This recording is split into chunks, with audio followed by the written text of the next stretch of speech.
Starring the story. Hala, malilate na ako sa trabaho ko.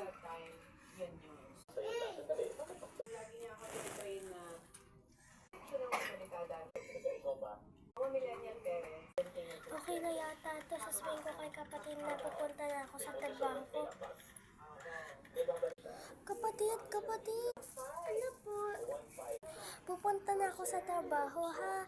Ingat ka dito sa bahay kasi merong kumakalat na multo nagsisilip sa'yo at saka may double ganger, ha? Hala, iingat po ako. Ate, mamimiss ko po kayo kasi natatakot po ako. Mabilis lang ako umuwi. Huwag ka mag-alala. Ate, siguro kayo mabilis lang kayo.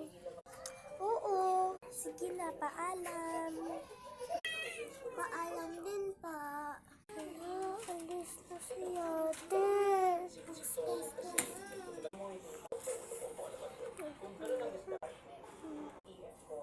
From starting nung sa nagsisimula ako na 1-5, nakikita ko na yung account. Wala lang yun.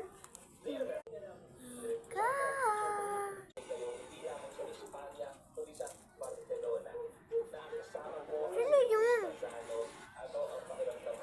Wala lang yun. Hala, wala akong hawak yung bag ko. Kapalit ka naman ako. Miss ko na siya.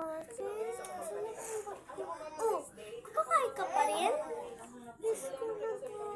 Oo nga, pero ba't ka pa rin kumakain? May nakikita po ako. Sana po yung sumasalip sa sarapon.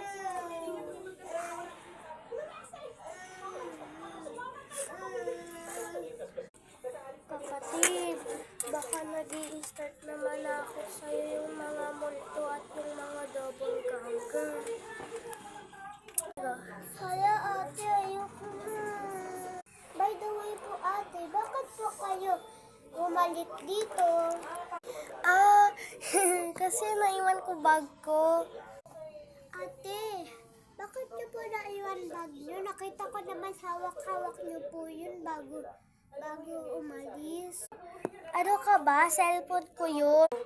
Ate, gusto ko hindi na po kayo na pumunta sa work. Hindi pwede yun. Dapat magkapera tayo. At trabaho ko talaga yun. Mababagsak ako kahit isang absent lang ako. Huwag ka na magsabi. Malilate ako.